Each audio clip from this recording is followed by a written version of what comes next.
In the 8th century AD, one kingdom stood alone between the threatened Christian Byzantine Empire and the advancing crescent of Arab power. Its kings were brilliant in diplomacy, its armies fearless in battle, its influence on Western history immense, and its religion was Jewish. The 13th tribe are today's Western Jews, really ethnic, Semitic, biblical Jews, or are most of them descendants of converted Hazars? You do not have to be Jewish to be interested. Edmund Fuller, Wall Street Journal. KOESTLER marshals the evidence in a clear and convincing way, telling a good story, pulling together materials from medieval Muslim and Jewish travelers and the mysterious lore of the Hazars. Raymond Sokoloff, in Newsweek. Fascinating. A glimpse not only into a neglected part of Jewish history but European history as well. Robert Kirsch, in the Los Angeles Times. A compelling and important contribution. Hartford Times. We are once more in Arthur Koestler's Dead Saturday Review. Muerktius Fleur I Helrati I Maybe the Hazar Empire and its Heritage. Popular Library, New York. The 13th Tribe, published by Popular Library, a unit of CBS publication. I am also indebted to Mrs. Shula TABA*1s Part 1. Rise and Fall of the Hazars in Hazaria. Sheep, honey, and Jews exist in large quantities. Muqaddasi, Descriptio Imperii Moslemici, 10th century.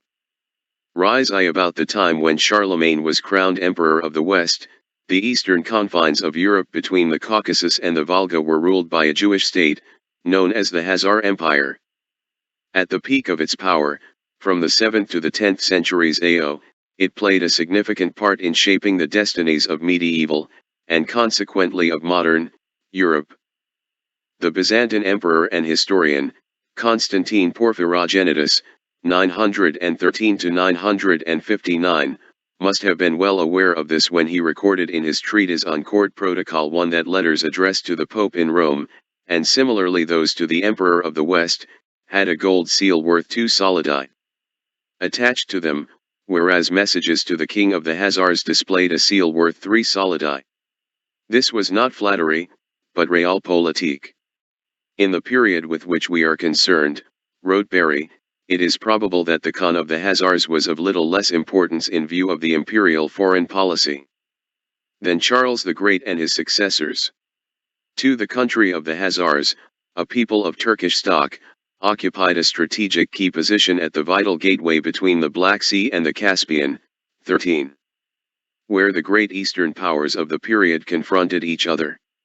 It acted as a buffer protecting Byzantium against invasions by the lusty barbarian tribesmen of the northern steppes, Bulgars, Magyars, Pechenegs, etc., and, later, the Vikings and the Russians.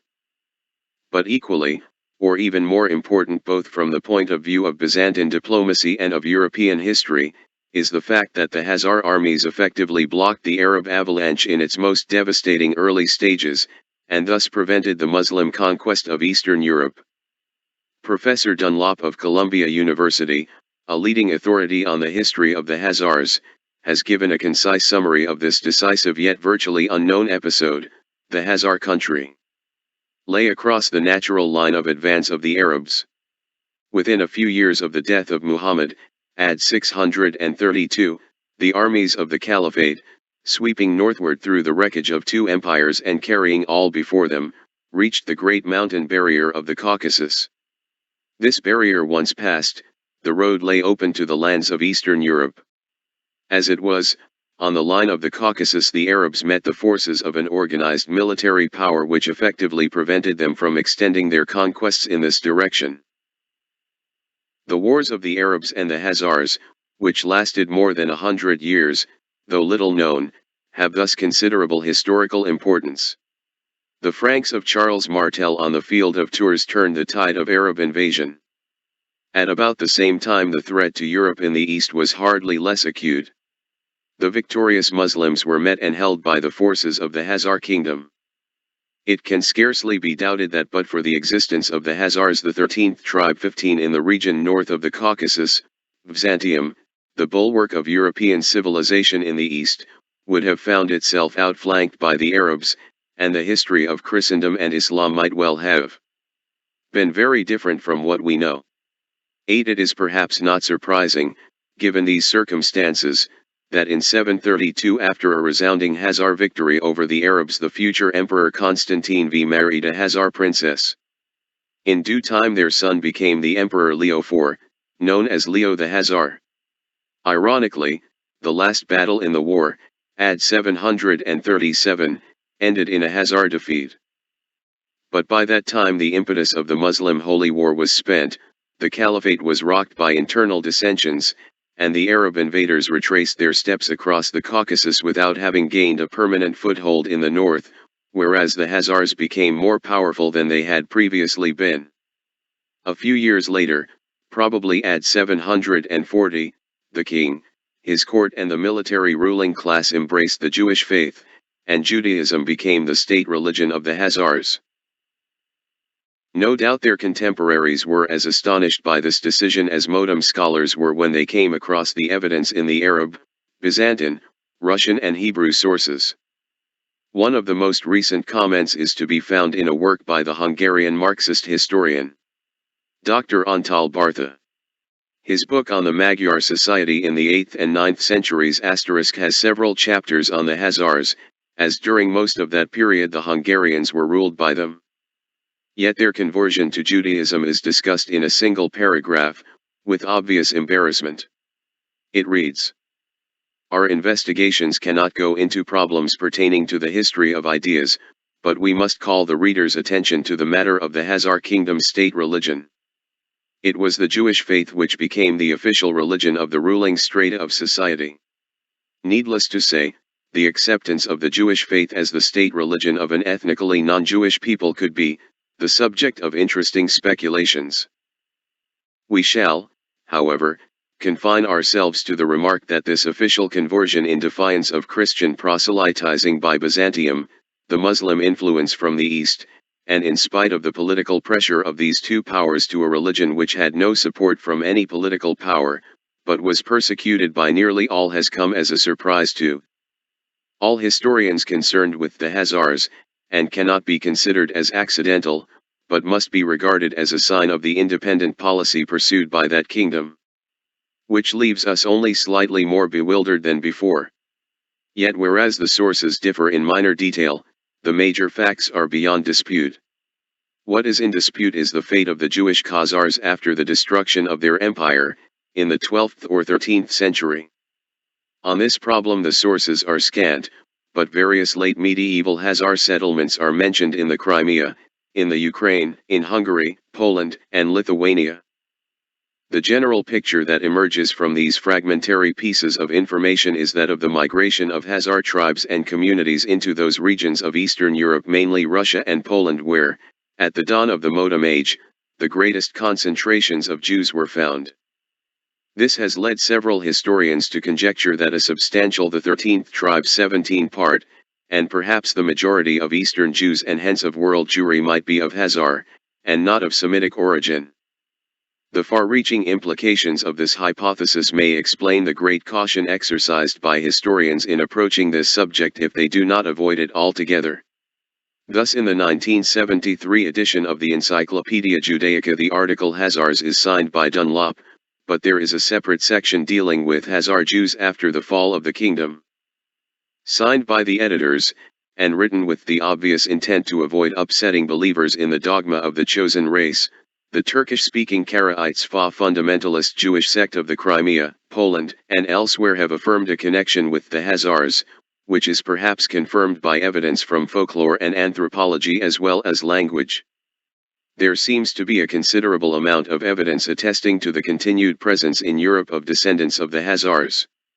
How important, in quantitative terms, is that presence of the Caucasian sons of Japheth in the tents of Shem?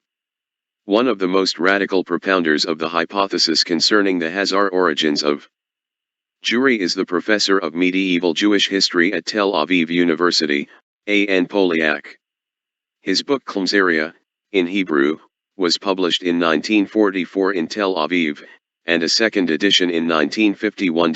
In his introduction he writes that the facts demand a new approach, both to the problem of the relations between the Khazar Jewry and other Jewish communities, and to the question of how far we can go in regarding this Khazar Jewry as the nucleus of the large Jewish settlement in Eastern Europe.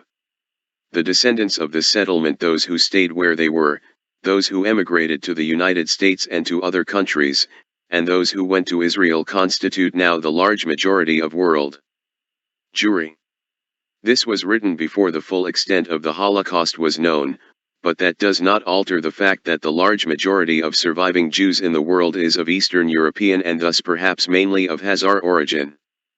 If so, this would mean that their ancestors came not from the Jordan but from the Volga, not from Canaan but from the Caucasus, once believed to be the cradle of the Aryan race, and that genetically they are more closely related to the Hun, Uyghur, and Magyar tribes than to the seed of Abraham, Isaac, and Jacob. Should this turn out to be the case, then the term anti-Semitism would become void of meaning, based on a misapprehension shared by both the killers and their victims. The story of the Khazar Empire, as it slowly emerges from the past, begins to look like the most cruel hoax which history has ever perpetrated. Attila was, after all, merely the king of a kingdom of tents. His state passed away, whereas the despised city of Constantinople remained a power. The tents vanished, the towns remained. The Hun state was a whirlwind, thus Castle, 8 and 19th century Orientalist. The 13th tribe 19 implying that the Khazars shared, for similar reasons, a similar fate. Yet the Hun presence on the European scene lasted a mere 80 years *, whereas the kingdom of the Khazars held its own for the best part of 4 centuries.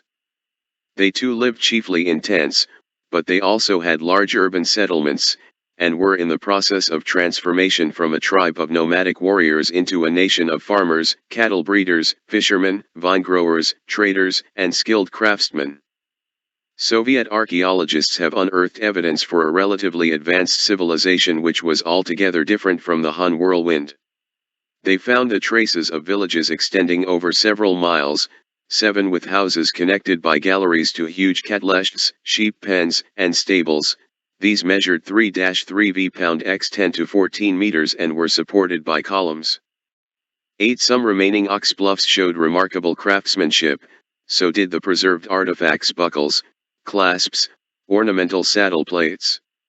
Of particular interest were the foundations, sunk into the ground, of houses built in a circular shape *. According to the Soviet archaeologists, these were found all over the territories inhabited by the Khazars, and were of an earlier date than their normal rectangular buildings. Obviously the round houses symbolize the transition from portable, dome-shaped tents to permanent dwellings, from the nomadic to a settled, or rather semi-settled, existence. For the contemporary Arab sources tell us that the Khazars only stayed in their towns, including even their capital, idle during the winter. Come spring, they from circa 372, when the Huns first started to move westward from the steppes north of the Caspian, to the death of Attila in 453. Packed their tents, left their houses and sallied forth with their sheep or cattle into the steppes, or camped in their cornfields or vineyards. The excavations also showed that the kingdom was, during its later period, surrounded by an elaborate chain of fortifications, dating from the 8th and 9th centuries, which protected its northern frontiers facing the open steppes. These fortresses formed a rough semicircular arc from the Crimea, which the Khazars ruled for a time, across the lower reaches of the Donks and the Don to the Volga, while towards the south they were protected by the Caucasus, to the west by the Black Sea, and to the east by the Khazar Sea, the Caspian *. However, the northern chain of fortifications marked merely an inner ring, protecting the stable core of the Khazar country. The actual boundaries of their rule over the tribes of the north fluctuated according to the fortunes of war. At the peak of their power they controlled or exacted tribute from some 30 different nations and tribes inhabiting the vast territories between the Caucasus, the Aral Sea, the Ural Mountains, the town of Kiev and the Ukrainian steppes. The people under Khazar suzerainty included the Bulgars, Burtas, Guz, Magyars, Hungarians, the Gothic and Greek colonies of the Crimea, and the Slavonic tribes in the northwestern woodlands. Beyond these extended dominions, Khazar armies also raided Georgia and Armenia and penetrated into the Arab Caliphate as far as Mosul.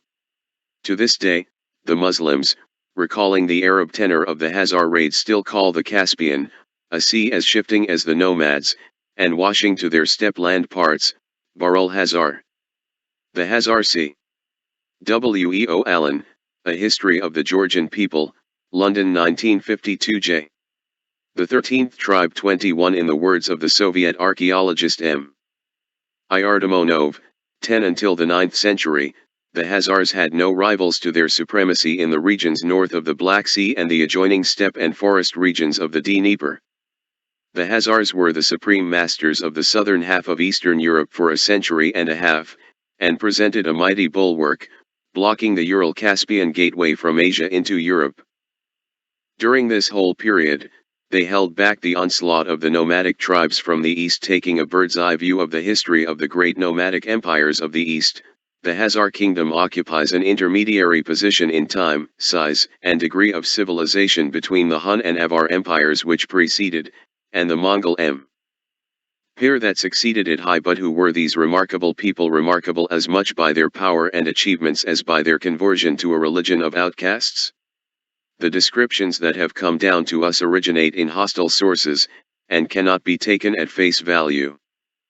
As to the Khazars, an Arab chronicler 11 writes, they are to the north of the inhabited earth towards the seventh clime, having over their heads the constellation of the plough. Their land is cold and wet.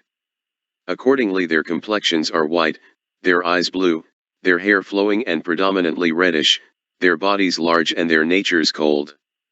Their general aspect is wild. After a century of warfare, the Arab writer obviously had no great sympathy for the Khazars. Nor had the Georgian or Armenian scribes, whose countries, of a much older culture, had been repeatedly devastated by Khazar horsemen. A Georgian chronicle, echoing an ancient tradition, identifies them with the hosts of Gog and Magog, wild men with hideous faces and the manners of wild beasts, eaters of blood. 13. An Armenian writer refers to the horrible multitude of Khazars with insolent, broad, lashless faces and long falling hair, like women. 18. Lastly, the Arab geographer Istakri, one of the main Arab sources, has this to say.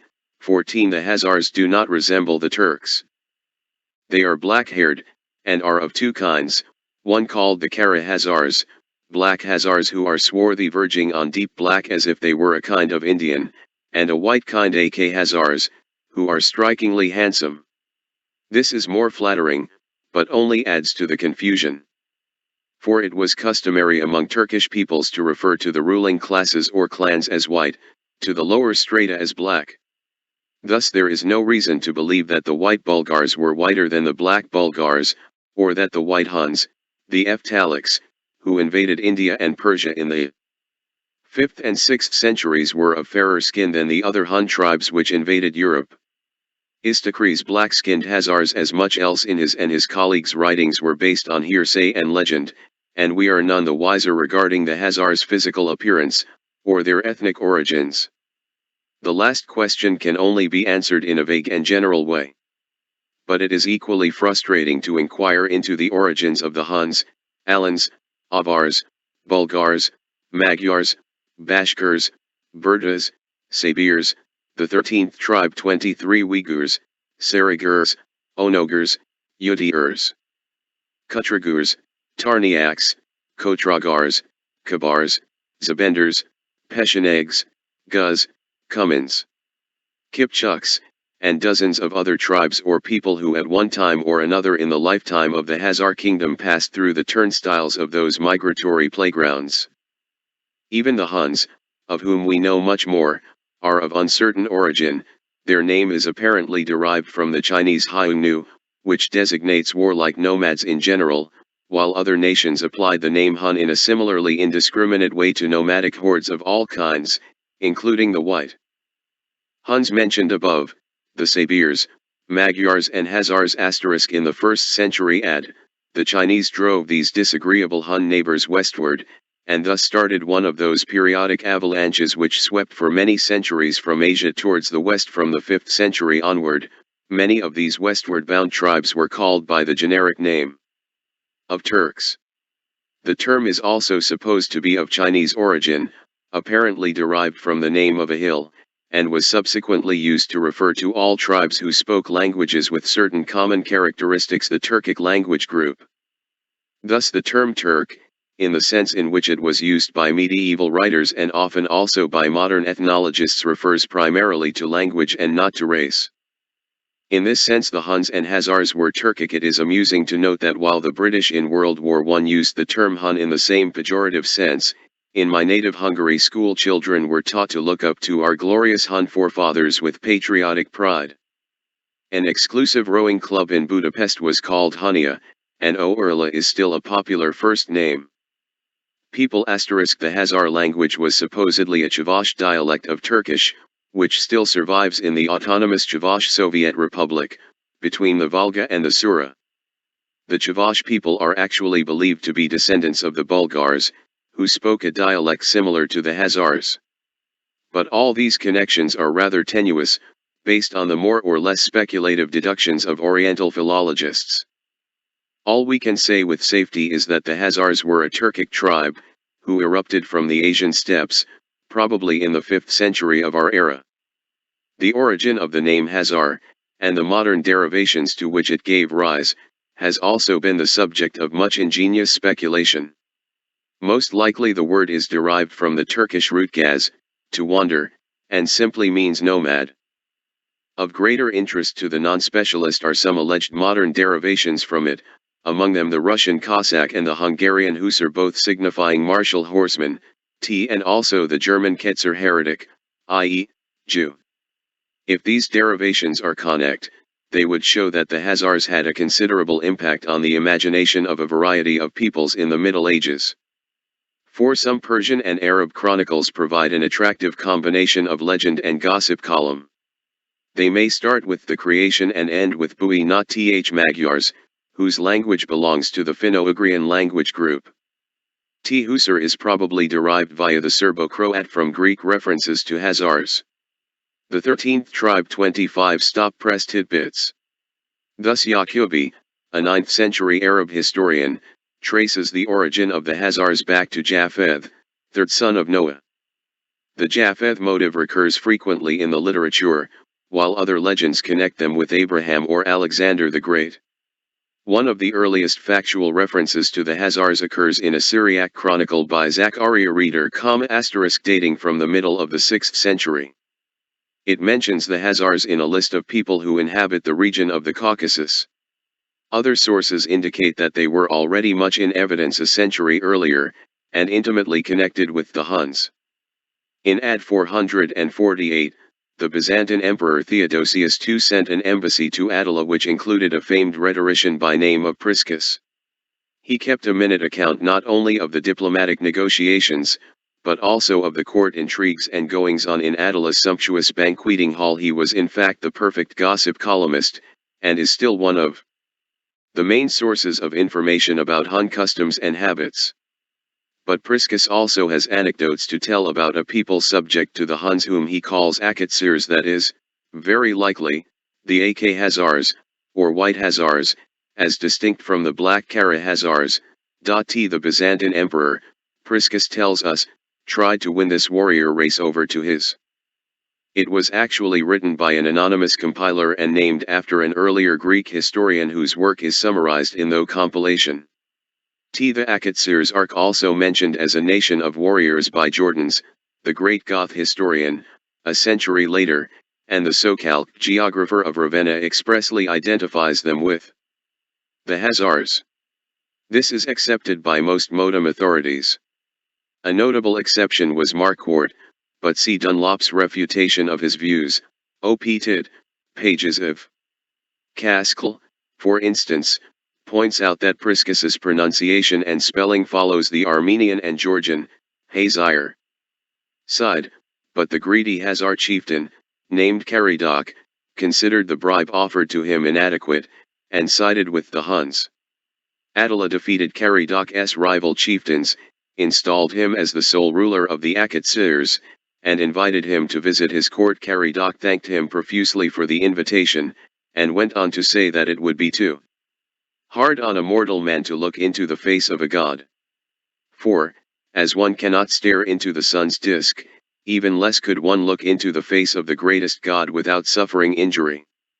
Attila must have been pleased, for he confirmed Caridoc in his rule. Priscus's chronicle confirms that the Khazars appeared on the European scene about the middle of the 5th century as a people under Hunnish sovereignty, and may be regarded, together with the Magyars and other tribes, as a later offspring of Attila's horde. The collapse of the Hun Empire after Attila's death left a power vacuum in Eastern Europe, through which once more, wave after wave of nomadic hordes swept from east to west, prominent among them the Uyghurs and Avars. The Khazars during most of this period seemed to be happily occupied with raiding the rich Transcaucasian regions of Georgia and Armenia, and collecting precious plunder. During the second half of the 6th century they became the dominant force among the tribes north of the Caucasus.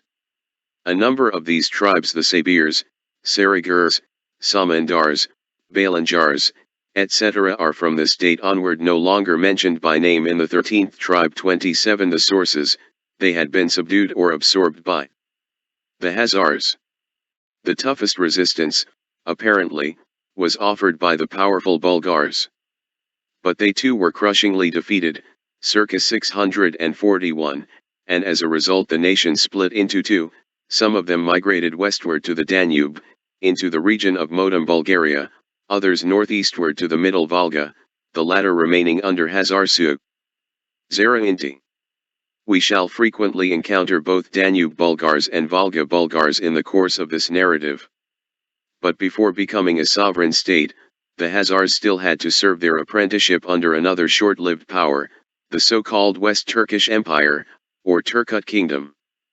It was a confederation of tribes, held together by a ruler, the Kagan or Kagan *, a title which the Khazar rulers too were subsequently to adopt. This first Turkish state, if one may call it that, lasted for a century, circa 550 to 650, and then fell apart, leaving hardly any trace. However, it was only after the establishment of this kingdom that the name Turk was used to apply to a specific nation, as distinct from other Turkic-speaking peoples like the Khazars and Bulgars. The Khazars had been under Hun tutelage, then under Turkish tutelage. After the eclipse of the Turks in the middle of the 7th century, it was their turn to rule the kingdom of the north, as Orkakan or Kakan or Chagan, etc. Orientalists have strong idiosyncrasies about spelling, see Appendix 1. I shall stick to Kagan as the least offensive to Western eyes. The H in Khazar, however, is general usage. This, however, did not prevent the name Turk still being applied indiscriminately to any nomadic tribe of the steppes as a euphemism for barbarian, or a synonym for Hun. It led to much confusion in the interpretation of ancient sources. The Persians and Byzantines came to call it, according to one tradition, 19 the great Persian king Khusrav, Khosroes, Anashir I, the Blessed, had 3 golden guest thrones in his palace, reserved for the emperors of Byzantium, China, and of the Khazars. No state visits from these potentates materialized, and the golden thrones, if they existed, must have served a purely symbolic purpose. But whether fact or legend, the story fits in well with Emperor Constantine's official account of the triple gold seal assigned by the imperial chancery to the ruler of the Khazars. 6 Thus during the first few decades of the 7th century, just before the Muslim hurricane was unleashed from Arabia, the Middle East was dominated by a triangle of powers, Byzantium, Persia, and the West Turkish Empire. The first 2 of these had been waging intermittent war against each other for a century, and both seemed on the verge of collapse. In the sequel, Byzantium recovered, but the Persian kingdom was soon to meet its doom, and the Khazars were actually in on the kill. They were still nominally under the suzerainty of the West Turkish kingdom, within which they represented the strongest effective force, and to which they were soon to succeed. Accordingly, in 627, the Roman Emperor Heraclius concluded a military alliance with the Khazars, the first of several to follow in preparing his decisive campaign against Persia. There are several versions of the role played by the Hazars in that campaign, the 13th tribe 29, which seems to have been somewhat inglorious, but the principal facts are well established. The Hazars provided Heraclius with 40,000 horsemen under a chieftain named Zebul, who participated in the advance into Persia, but then presumably fed up with the cautious strategy of the Greeks turned back to lay siege on Tiflis. This was unsuccessful, but the next year they again joined forces with Heraclius, took the Georgian capital, and returned with rich plunder. Gibbon has given a colorful description, based on Theophanes, of the first meeting between the Roman emperor and the Khazar chieftain. 16. To the hostile league of Chosroes with the Avars, the Roman emperor opposed the useful and honorable alliance of the Turks. At his Libera invitation, the horde of Khazars transported their tents from the plains of the Volga to the mountains of Georgia.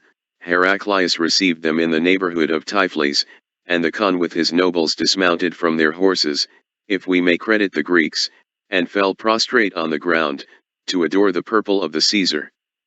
Such voluntary homage and important aid were entitled to the warmest acknowledgments, and the emperor, taking off his own diadem, placed it on the head of the Turkish prince, whom he saluted with a tender embrace and the appellation of son. After a sumptuous banquet, he presented Zebul with the plate and ornaments, the gold, the gems, and the silk, which had been used at the imperial table, and, with his own hand, distributed rich jewels and earrings to his new allies. In a secret interview, he produced the portrait of his daughter Eudocia, condescended to flatter the barbarian with the promise of a fair and august bride. By Turks, as the sequel shows, he means the Hazars. And obtained an immediate succor of 40 sand horse. Eudocia, or Epiphania, was the only daughter of Heraclius by his first wife. The promise to give her in marriage to the Turk indicates once more the high value set by the Byzantine court on the Hazar alliance. However, the marriage came to naught because Zebul died while Eudocia and her suite were on their way to him. There is also an ambivalent reference in Theophanes to the effect that Zebul presented his son, a beardless boy, to the emperor as a quid pro quo. There is another picturesque passage in an Armenian chronicle, quoting the text of what might be called an order of mobilization issued by the Khazar ruler for the second campaign against Persia. It was addressed to all tribes and people under Hazar authority, inhabitants of the mountains and the plains, living under roofs or the open sky, having their heads shaved or wearing their hair long. 11. This gives us a first intimation of the heterogeneous ethnic mosaic that was to compose the Hazar Empire. The real Hazars who ruled it were probably always a minority, as the Austrians were in the Austro-Hungarian monarchy. And the Persian state never recovered from the crushing defeat inflicted on it by Emperor Heraclius in 627. There was a revolution. The king was slain by his own son, who, in his turn, died a few months later. A child was elevated to the throne, and after 10 years the 13th tribe 31 of anarchy and chaos, the first Arab armies to erupt on the scene, delivered the coup de grace to the Sassanid Empire. At about the same time, the West Turkish Confederation dissolved into its tribal components. A new triangle of powers replaced the previous one, the Islamic Caliphate, Christian Byzantium, and the newly emerged Hazar Kingdom of the North. It fell to the latter to bear the brunt of the Arab attack in its initial stages, and to protect the plains of Eastern Europe from the invaders. In the first 20 years of the Hijra, Muhammad's flight to Medina in 622, with which the Arab calendar starts, the Muslims had conquered Persia, Syria, Mesopotamia, Egypt, and surrounded the Byzantine heartland, the present-day Turkey, in a deadly semicircle, which extended from the Mediterranean to the Caucasus and the southern shores of the Caspian.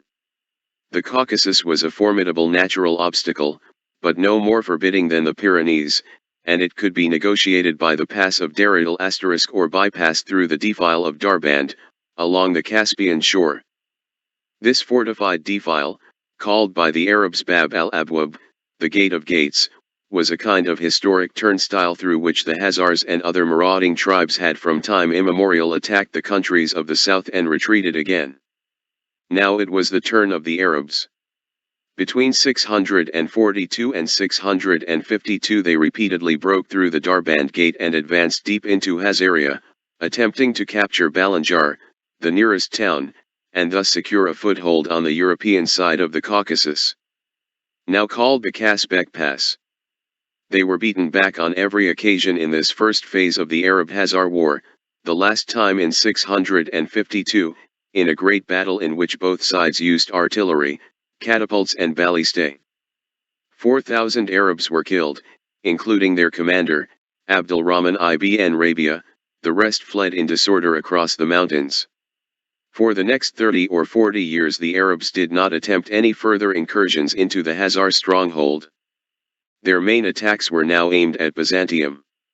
On several occasions they laid siege to Constantinople by land and by sea. Had they been able to outflank the capital across the Caucasus and round the Black Sea, the fate of the Roman Empire would probably have been sealed. The Hazars, in the meantime, having subjugated the Bulgars and Magyars, completed their western expansion into the Ukraine and the Crimea. But these were no longer haphazard raids to amass booty and prisoners, they were wars of conquest, incorporating the conquered people into an empire with a stable administration, ruled by the mighty Kagan, who appointed his provincial governors to administer and levy taxes in the conquered territories. At the beginning of the 8th century their state was sufficiently consolidated for the Hazars to take the offensive against the Arabs. From the distance of more than 1,000 years, the period of intermittent warfare that followed, the so-called Second Arab War, 722–37, looks like a series of tedious episodes on a local scale, following the same, repetitive pattern, the Hazar cavalry in their heavy armor breaking through the pass of Daridal or the gate of Darband into the caliphs. Add 669, 673 s 717–18. The 13th tribe 33 domains to the south, followed by Arab counter-thrusts through the same pass or the defile, towards the Volga and back again. Looking thus through the wrong end of the telescope, one is reminded of the old jingle about the noble Duke of York who had 10,000 men, he marched them up to the top of the hill. And he marched them down again. In fact, the Arab sources, though they often exaggerate, speak of armies of 100,000. Even of 300,000, men engaged on either side probably outnumbering the armies which decided the fate of the Western world at the Battle of Tours about the same time. The death-defying fanaticism which characterized these wars is illustrated by episodes such as the suicide by fire of a whole Hazar town as an alternative to surrender, the poisoning of the water supply of Bab al-Abwab by an Arab general, or by the traditional exhortation which would halt the rout of a defeated Arab army and make it fight to the last man, to the garden, Muslims, not the fire, the joys of paradise being assured to every Muslim soldier killed in the Holy War. At one stage during these 15 years of fighting the Hazars overran Georgia and Armenia, inflicted a total defeat on the Arab army in the Battle of Ardabil, at 730, and advanced as far as Mosul and Diyarbakir, more than halfway to Damascus, capital of the Caliphate. But a freshly raised Muslim army stemmed the tide, and the Hazars retreated homewards across the mountains.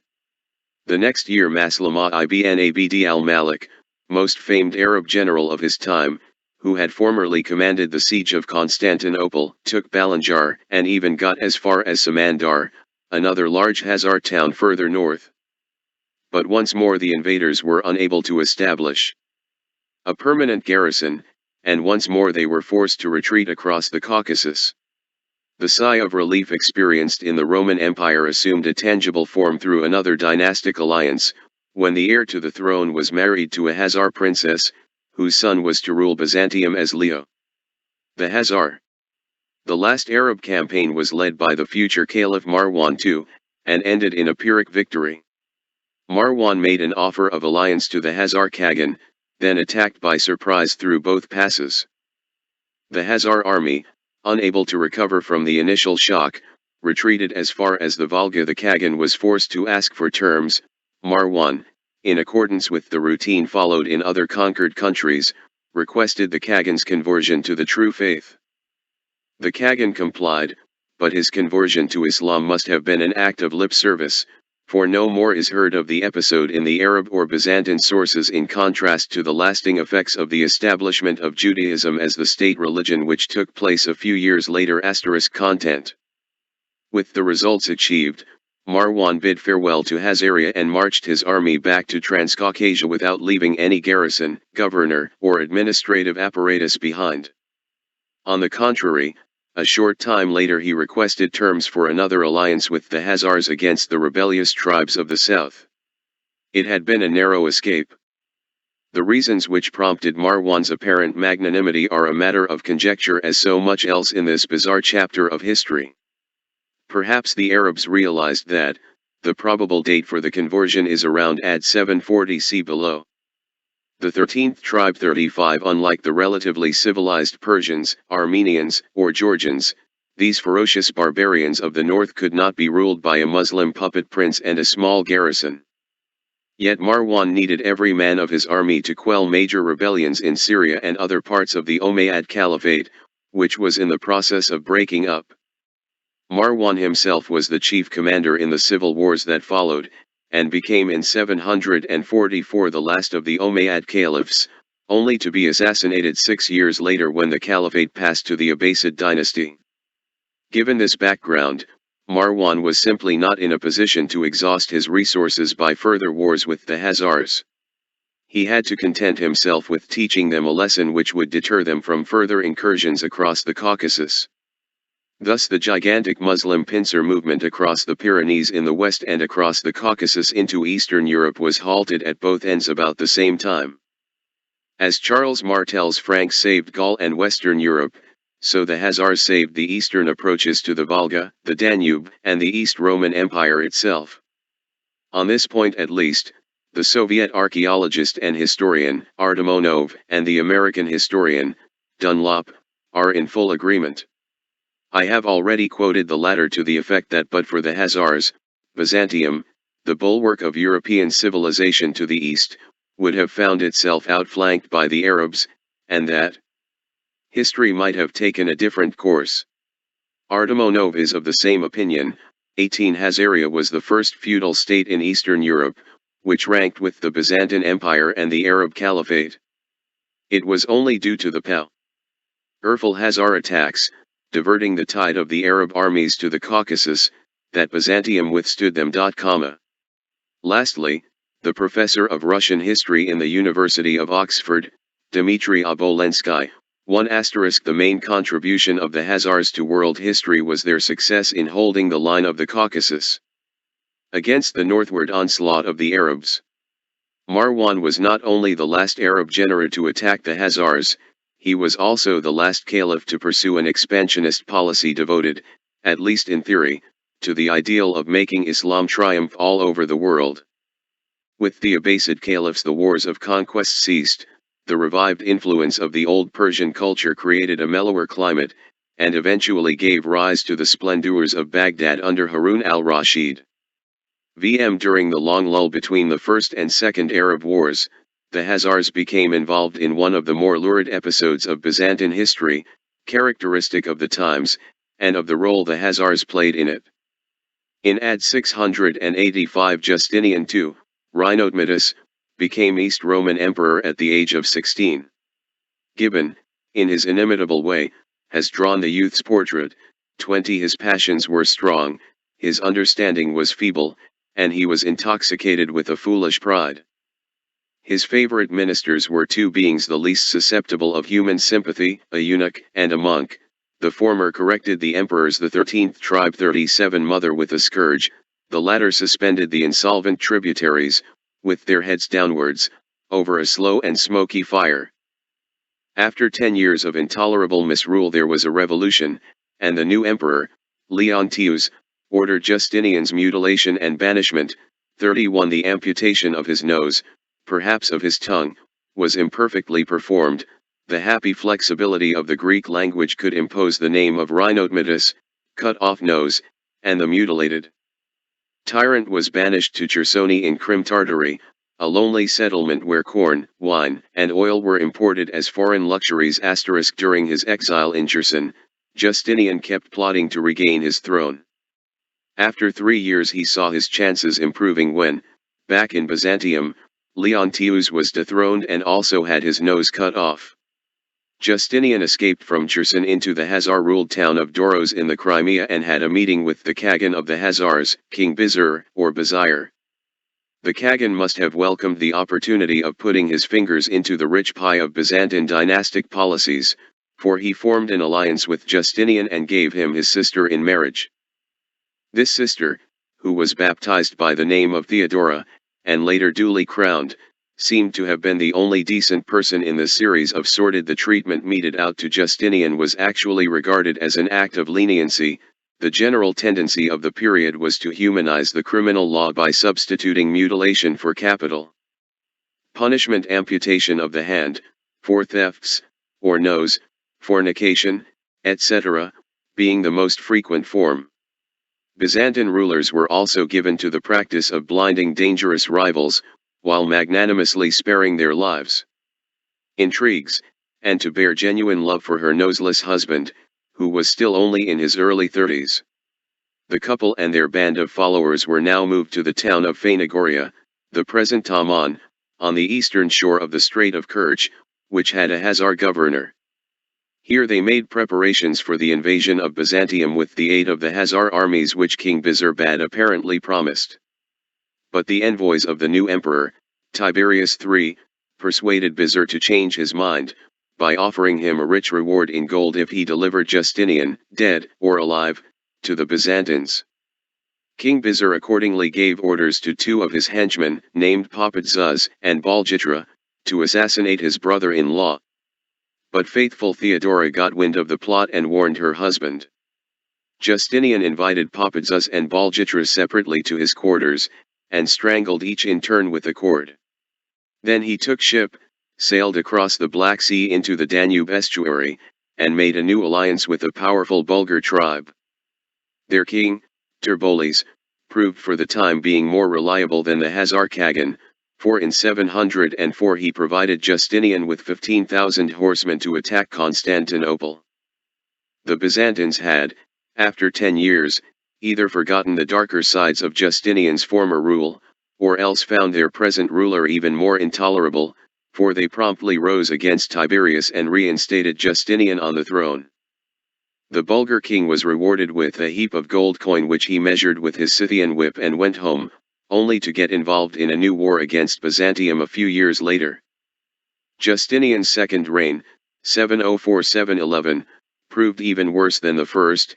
He considered the axe, the 13th tribe 39 cord and the rack as the only instruments of royalty.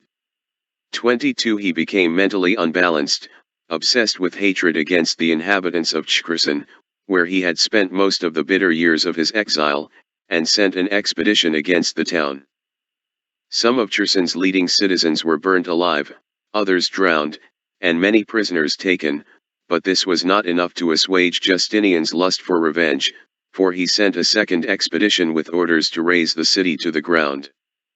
However, this time his troops were halted by a mighty Khazar army, whereupon Justinian's representative in the Crimea, a certain Bardanes, changed sides and joined the Khazars. The demoralized Byzantine expeditionary force abjured its allegiance to Justinian and elected Bardanes as emperor, under the name of Philippicus. But since Philippicus was in Khazar hands, the insurgents had to pay a heavy ransom to the Khagan to get their new emperor back. When the expeditionary force returned to Constantinople, Justinian and his son were assassinated and Philippicus, greeted as a liberator, was installed on the throne only to be deposed and blinded a couple of years later. The point of this gory tale is to show the influence which the Khazars at this stage exercised over the destinies of the East Roman Empire in addition to their role as defenders of the Caucasian bulwark against the Muslims. Bardanes Philippicus was an emperor of the Khazars' making, and the end of Justinian's reign of terror was brought about by his brother-in-law, the Khagan. To quote Dunlop, it does not seem an exaggeration to say that at this juncture the Khagan was able practically to give a new ruler to the Greek Empire. 23. 9. From the chronological point of view, the next event to be discussed should be the conversion of the Khazars to Judaism, around AD 740. But to see that remarkable event in its proper perspective, one should have at least some sketchy idea of the habits, customs, and everyday life among the Hazars prior to the conversion.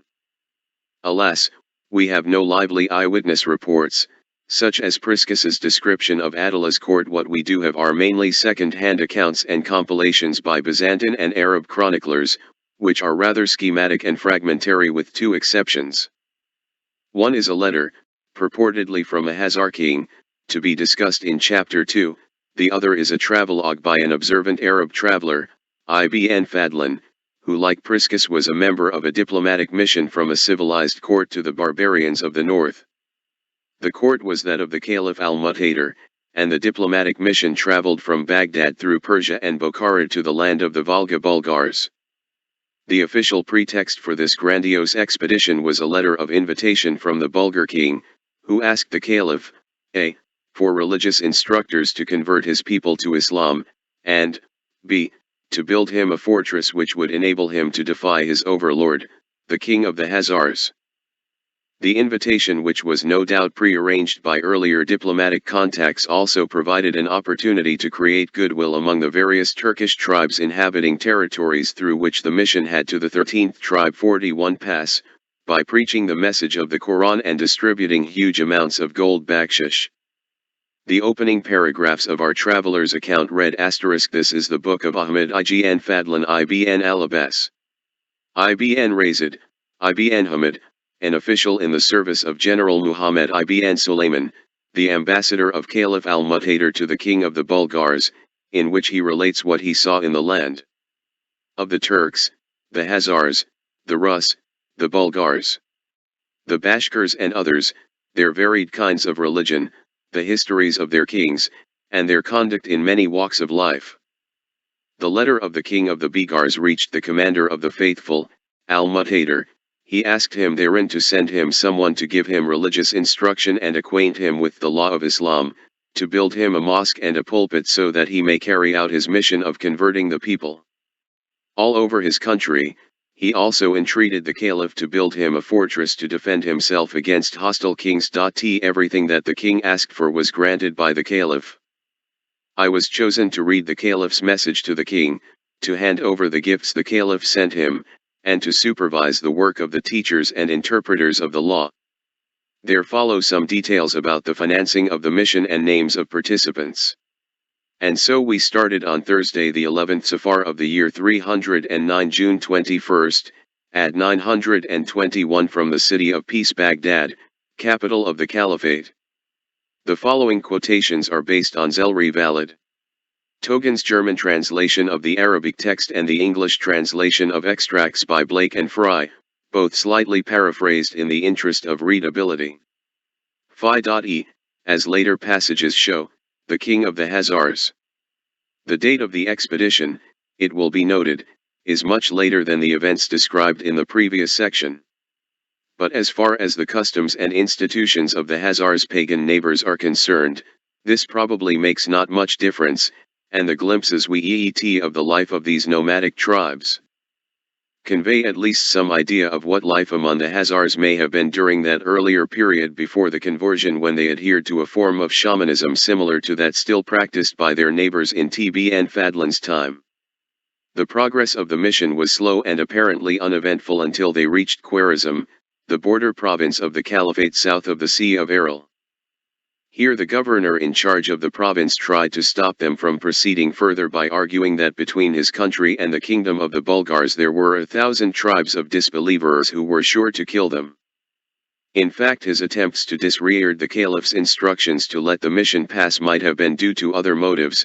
He realized that the mission was indirectly aimed against the Hazars, with whom he maintained a flourishing trade and friendly relations.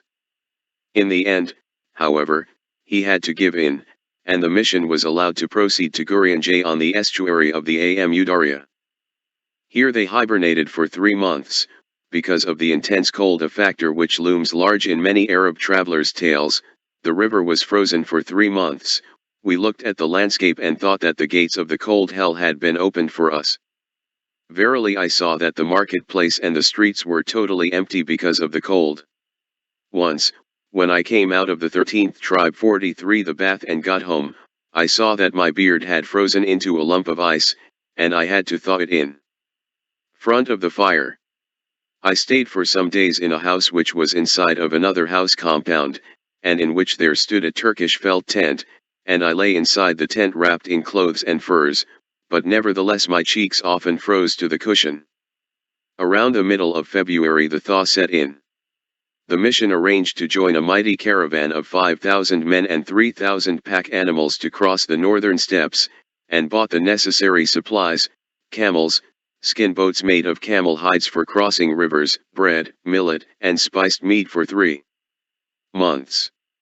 The natives warned them about the even more frightful cold in the north, and advised them what clothes to wear, so each of us put on a kertake, camisole over that a woolen kaftan, over that a buslin, fur-lined coat over that a burqa fur coat, and a fur cap, under which only the eyes could be seen, a simple pair of underpants, and a lined pair, and over them the trousers, house shoes of kamat shagreen leather, and over these also another pair of boots, and when one of us mounted a camel, he was unable to move because of his clothes. Ibn Fadlan, the fastidious Arab, liked neither the climate nor the people of Khwarezm.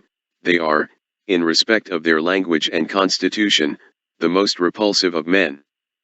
Their language is like the chatter of starlings. At a day's journey there is a village called Ardque whose inhabitants are called Kardals. Their language sounds entirely like the croaking of frogs.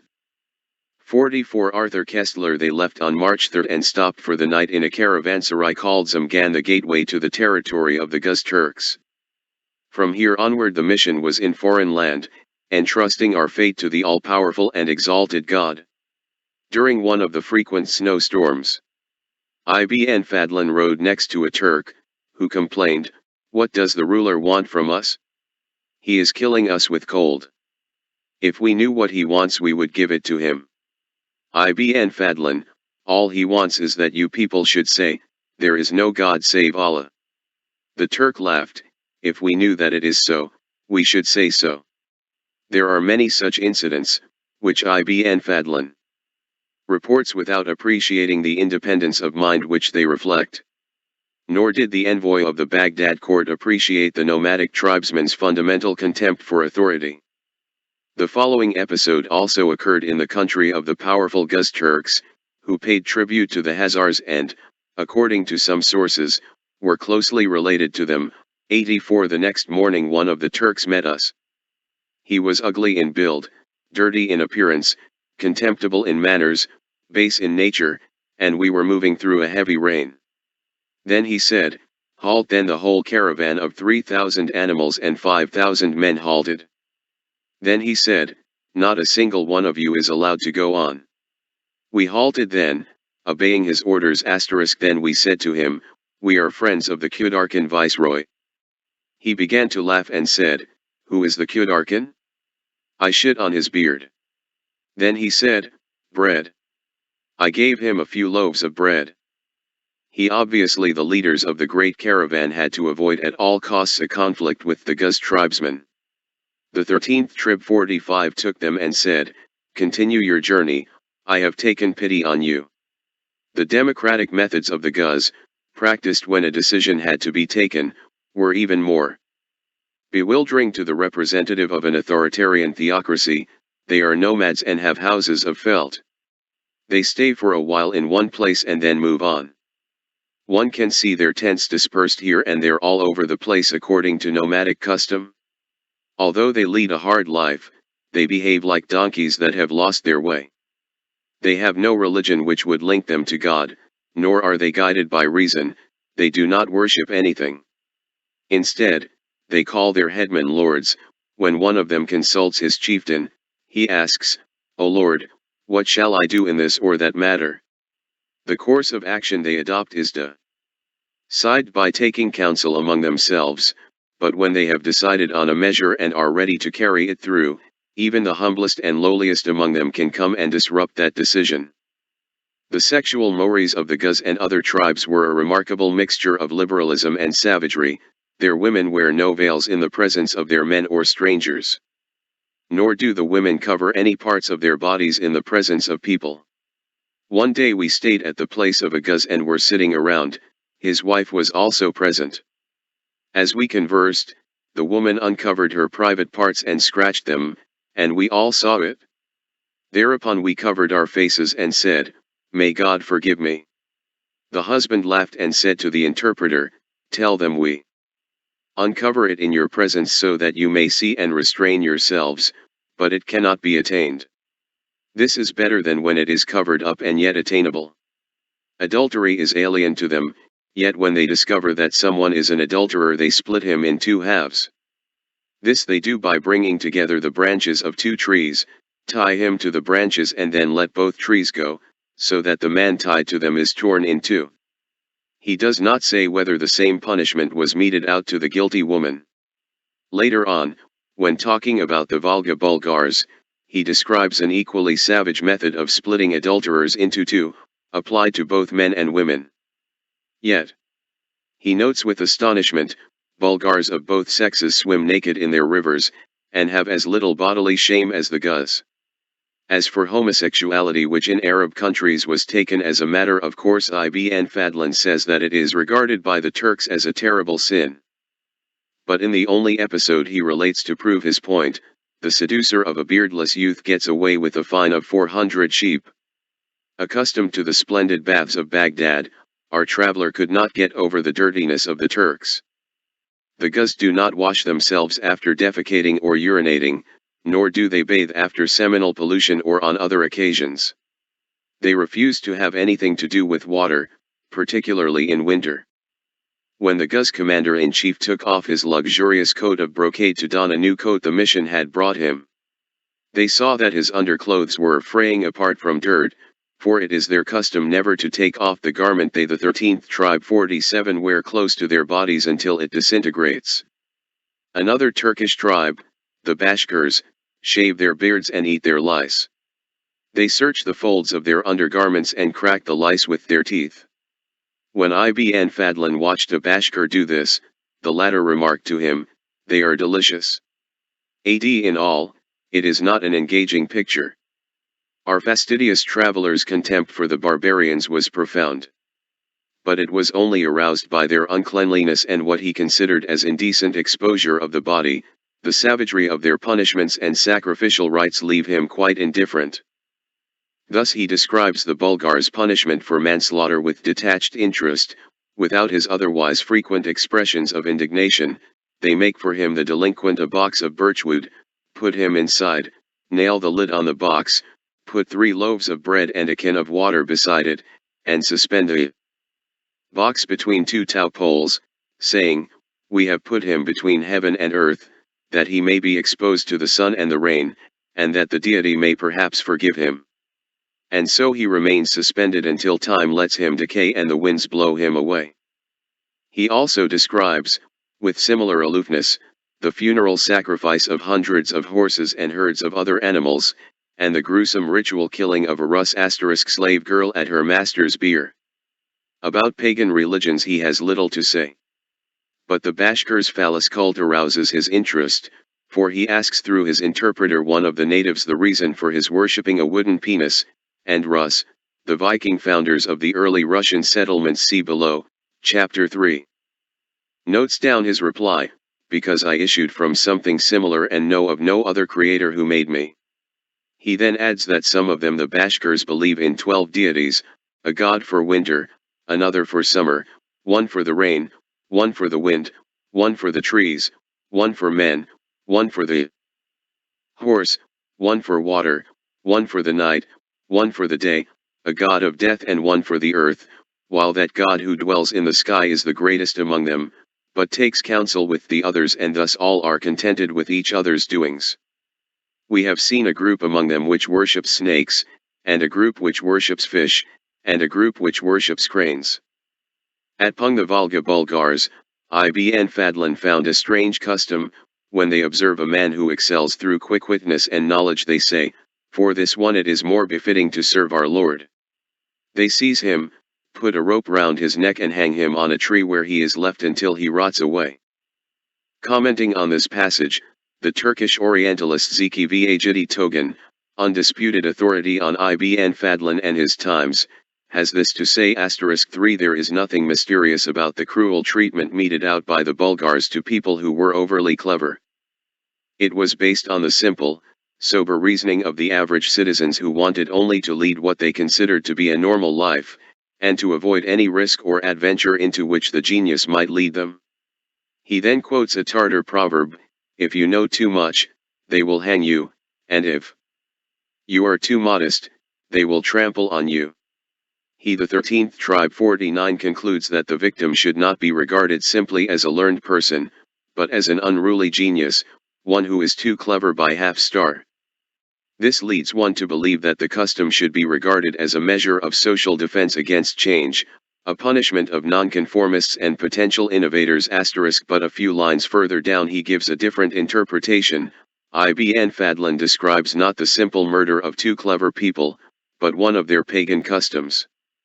Human sacrifice, by which the most excellent among men were offered as sacrifice to God. This ceremony was probably not carried out by common Bulgars, but by their tabibs, or medicine men, i.e. their shamans, whose equivalents among the Bulgars and the Rus also wielded power of life and death over the people, in the name of their cult. According to Ibn Rusta, the medicine men of the Rus could put a rope round the neck of anybody and hang him on a tree to invoke the mercy of God. When this was done, they said, "This is an offering to God." Perhaps both types of motivation were mixed together. Since sacrifice is a necessity, let's sacrifice the troublemakers. We shall see that human sacrifice was also practiced by the Hazars, including the ritual killing of the king at the end of his reign. We may assume that many other similarities existed between the customs of the tribes described by Ibn Fadlan and those of the Hazars. Unfortunately, he was debarred from visiting the Hazar capital and had to rely in support of his argument. The author adduces Turkish and Arabic quotations in the original, without translation, a nasty habit common among modern experts in the held on information collected in territories under Hazar dominion, and particularly at the Bulgar court. It took the caliph's mission nearly a year, from June 21, 921, to May 12, 922, to reach its destination, the land of the Volga Bulgars. The direct route from Baghdad to the Volga leads across the Caucasus and Hazaria. To avoid the latter, they had to make the enormous detour round the eastern shore of the Hazar Sea, the Caspian. Even so, they were constantly reminded of the proximity of the Hazars and its potential dangers. A characteristic episode took place during their sojourn with the Guz army chief, the one with the disreputable underwear. They were at first well received, and given a banquet. But later the Guz leaders had second thoughts because of their relations with the Hazars. The chief assembled the leaders to decide what to do. The most distinguished and influential among them was the Tarkhan. He was lame and blind and had a maimed hand. The chief said to them, "These are the messengers of the king of the Arabs, and I do not feel authorized to let them proceed without consulting you." Then the Tarkhan spoke, "This is a matter the like of which we have never seen or heard before. Never has an ambassador of the Sultan travelled through our country since we and our ancestors have been here. Without doubt the Sultan is deceiving us. These people he is really sending to the Hazars, to stir them up against us. The best will be to cut each of these messengers into two and to confiscate the 13th tribe 51 all their belongings."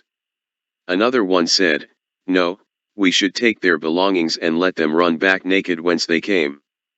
Another said, "No, the Hazar king holds hostages from us, let us send these people to ransom them." They argued among themselves for 7 days, while Ibn Fadlan and his people feared the worst. In the end the Guz let them go. We are not told why. Probably Ibn Fadlan succeeded in persuading them that his mission was in fact directed against the Hazars. The Guz had earlier on fought with the Hazars against another Turkish tribe, the Pechenegs, but more recently had shown a hostile attitude, hence the hostages the Hazars took. The Hazar menace loomed large on the horizon all along the journey. North of the Caspian they made another huge detour before reaching the Bulgar encampment somewhere near the confluence of the Volga and the Kama. There the king and leaders of the Bulgars were waiting for them in a state of acute anxiety. As soon as the ceremonies and festivities were over, the king sent for Ibn Fadlan to discuss business. He reminded Ibn Fadlan in forceful language, his voice sounded as if he were speaking from the bottom of a barrel, of the main purpose of the mission, to wit, the money to be paid to him so that I shall be able to build a fortress to protect me from the Jews who subjugated me. Unfortunately that money Asura of 4,000 dinars had not been handed over to the mission, owing to some complicated matter of red tape. It was to be sent later on. On learning this, the king, a personality of impressive appearance, broad and corpulent, seemed close to despair. He suspected the mission of having defrauded the money. What would you think of a group of men who are given a sum of money destined for a people that is weak, besieged, and oppressed, yet these men defraud the money? I replied, this is forbidden, those men would be evil. He asked, is this a matter of opinion or a matter of general consent? I replied, a matter of general consent. Gradually Ibn Fadlan succeeded in convincing the king that the money was only delayed but not to allay his anxieties. The king kept repeating that the whole point of the invitation was the building of the fortress because he was afraid of the king of the Hazars. And apparently he had every reason to be afraid. As Ibn Fadlan relates, the Bulgar king's son was held as a hostage by the king of the Hazars. It was reported to the king of the Hazars that the Bulgar king had a beautiful daughter. He sent a messenger to sue for her. The Bulgar king used pretexts to refuse his consent. The Hazar sent another messenger and took her by force, although he was a Jew and she a Muslim, but she died at his court. The Hazar sent another messenger and asked for the Bulgar king's other daughter. But in the very hour when the messenger reached him, the Bulgar king hurriedly married her to the prince of the Askil, who was his subject, for fear that the Hazar would take her too by force, as he had done with her sister. This alone was the reason which made the Bulgar king enter into Khorasan. Apparently it did arrive at some time, as there is no further mention of the matter. The 13th tribe 53 danced with the caliph and asked him to have a fortress built because he feared the king of the Hazars. It sounds like a refrain. Ibn Fadlan also specifies the annual tribute the Bulgar king had to pay the Hazars, 1 sable fur from each household in his realm. Since the number of Bulgar households, i.e., tents, is estimated to have been around 50,000, and since Bulgar sable fur was highly valued all over the world, the tribute was a handsome one. 11. What Ibn Fadlan has to tell us about the Hazars is based, as already mentioned, on intelligence collected in the course of his journey, but mainly at the Bulgar court. Unlike the rest of his narrative, derived from vivid personal observations, the pages on the Hazars contain second-hand, potted information, and fall rather flat. Moreover, the sources of his information are biased, in view of the Bulgar king's understandable dislike of his Hazar overlord while the caliphate's resentment of a king. Embracing a rival religion need hardly be stressed. The narrative switches abruptly from a description of the Rus court to the Hazar court, concerning the king of the Hazars, whose title is Kagan. He appears in public only once every 4 months. They call him the Great Kagan. His deputy is called Kagan Babi. He is the one who commands and supplies the armies, manages the affairs of state, appears in public and leads in war. The neighboring kings obey his orders. He enters every day into the presence of the Great Kagan, with deference and modesty, barefooted, carrying a stick of wood in his hand. He makes obeisance, lights the stick, and when it has burned down, he sits down on the throne on the king's right. Next to him in rank is a man called the Kndr Kagan, and next to that one, the Yashir Kagan. It is the custom of the Great Kagan not to have social intercourse with people, and not to talk with them, and to admit nobody to his presence except those we have mentioned. The power to bind or release, to mete out punishment, and to govern the country belongs to his deputy, the Kagan Bek. It is a further custom of the great Kagan that when he dies a great building is built for him, containing 20 chambers, and in each chamber a grave is dug for him. Stones are broken until they become like powder, which is spread over the floor and covered with pitch. Beneath the building flows a river, and this river is large and rapid. They divert the river water over the grave, and they say that this is done so that no devil, no man, no worm, and no creeping creatures can get at him. After he has been buried, those who buried him are decapitated, so that nobody may know in which of the chambers is his grave. The grave is called paradise, and they have a saying, "He has entered paradise." All the chambers are spread with silk brocade interwoven with threads of gold. It is the custom of the king of the KOESTLER to have 25 wives, each of the wives is the daughter of a king who owes him allegiance. He takes them by consent or by force. He has 60 girls for concubines, each of them of exquisite beauty. Ibn Fadlan then proceeds to give a rather fanciful description of the Kagan's harem, where each of the 13th tribe 85 wives and concubines has a palace of her own, and an attendant or eunuch who, at the king's command, brings her to his alcove faster than the blinking of an eye. After a few more dubious remarks about the customs of the Hazar Kagan, we shall return to them later. Ibn Fadlan at last provides some factual information about the country. The king has a great city on the river Idle Volga. On both banks. On one bank live the Muslims, on the other bank the king and his court.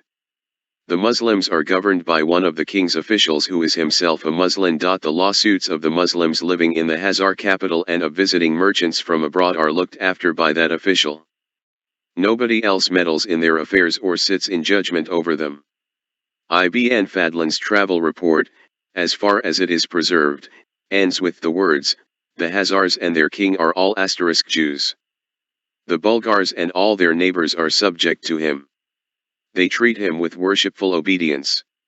Some are of the opinion that Gog and Magog are the Hazars." 12. I have quoted Ibn Fadlan's Odyssey at some length, not so much because of the scant information he thus sounds like an exaggeration in view of the existence of a Muslim community in the capital Zeki Validi accordingly suppressed the word all. We must assume that the Hazars here refers to the ruling nation or tribe, within the ethnic mosaic of Hazaria, and that the Muslims enjoyed legal and religious autonomy, but were not considered as real Hazars. Provides about the Hazars themselves, but because of the light it throws on the world which surrounded them, the stark barbarity of the people amidst whom they lived, reflecting their own past, prior to the conversion. 4. By the time of Ibn Fadlan's visit to the Bulgars, Hazaria was a surprisingly modern country compared to its neighbors.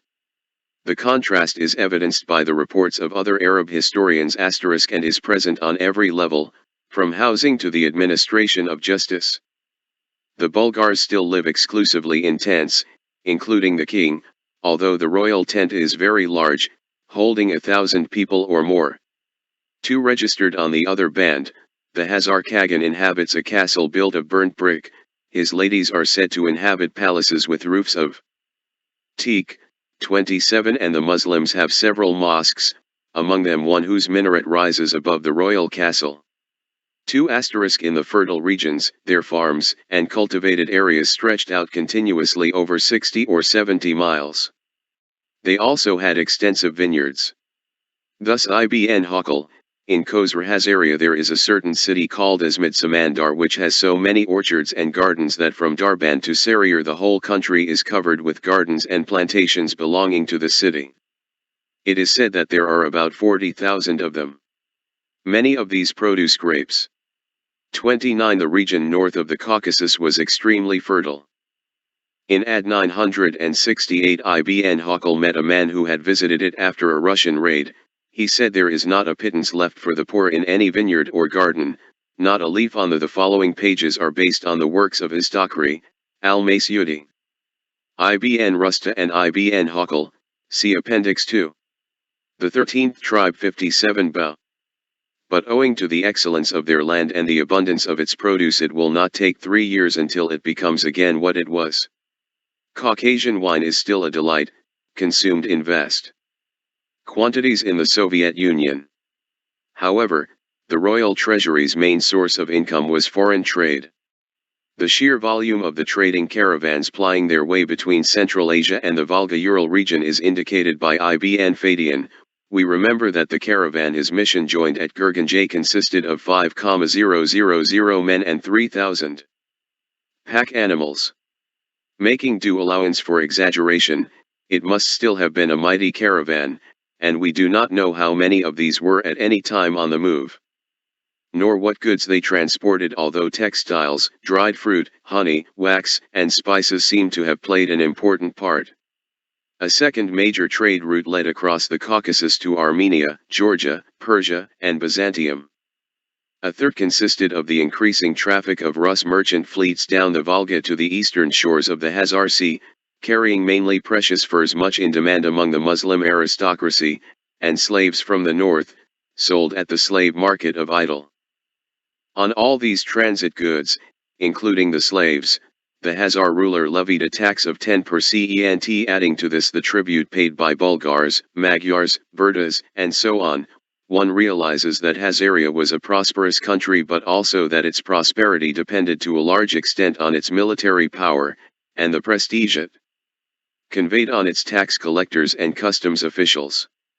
Apart from the fertile regions of the south, with their vineyards and orchards, the country was poor in natural resources. One Arab historian, Istakri, says that the only native product they exported was isinglass. This again is certainly an exaggeration, yet the fact remains that their main commercial activity seems to have consisted in re-exporting goods brought in from abroad. Among these goods, honey and candle wax particularly caught the Arab chronicler's imagination. Thus muqaddas, in Khazaria, sheep, honey, and Jews exist in large quantities. 80. It is true that one source, the Darband Nama, mentions gold or silver mines in Khazar territory, but their location has not been ascertained. On the other hand, several of the sources mention Khazar merchandise seen in Baghdad, and the presence of Khazar merchants in Constantinople, Alexandria, and as far afield as Samarra and Fergana. Thus Khazaria was by no means isolated from the civilized world. Compared to its tribal neighbors in the north, it was a cosmopolitan country, open to all sorts of cultural and religious influences, yet jealously defending its independence against the two ecclesiastical world powers. We shall see that attitude prepared the ground for the coup d'état or coup d'état which established Judaism as the state religion. The arts and crafts seem to have flourished, including haute couture. When the future Emperor Constantine V married the Khazarkian's daughter, sec above, section 1, she brought with her dowry a splendid dress which so impressed the Byzantine court that it was adopted as a male ceremonial robe. They called it Tsitsakian, derived from the Khazar Turkish pet name of the princess, which was Shishak or flower, until she was baptized Irene. Here, Toynbee comments, we have an illuminating fragment of cultural history. 81. When another Khazar princess married the Muslim governor of the 13th tribe 59 Armenia, her cavalcade contained, apart from attendants and slaves, 10 tents mounted on wheels, made of the finest silk, with gold and silver plated doors, the floors covered with sable furs. 20 others carried the gold and silver vessels and other treasures which were her dowry. 82. The Kagan himself traveled in a mobile tent even more luxuriously equipped, carrying on its top a pomegranate of gold. 13. Khazar art, like that of the Bulgars and Magyars, was mainly imitative, modeled on Persian Sassanid patterns. The Soviet archaeologist Bader 88 emphasized the role of the Khazars in the spreading of Persian-style silverware towards the north. Some of these finds may have been re-exported by the Khazars, true to their role as middlemen, others were imitations made in Khazar workshops, the ruins of which have been traced near the ancient Khazar fortress of Sarkal. The jewelry unearthed within the confines of the fortress was of local manufacture. 84. The Swedish archaeologist T.J. Arn mentions ornamental plates, clasps and buckles found as far as Sweden, of Sassanid and Byzantine inspiration, manufactured in Khazaria or territories under their influence. 85 Thus the Khazars were the principal intermediaries in the spreading of Persian and Byzantine art. Unfortunately, Sarkal, the most important Khazar archaeological site, has been flooded by the reservoir of a newly built hydroelectric station. Among the semi-barbaric tribes of Eastern Europe. After his exhaustive survey of the archaeological and documentary evidence, mostly from Soviet sources, Bartha concludes, the sack of Tiflis by the Khazars, presumably in the spring of AD 629, is relevant to our subject. During the period of occupation, the Khagan sent out inspectors to supervise the manufacture of gold, silver, iron, and copper products. Similarly, the bazaars, trade in general, even the fisheries, were under their control.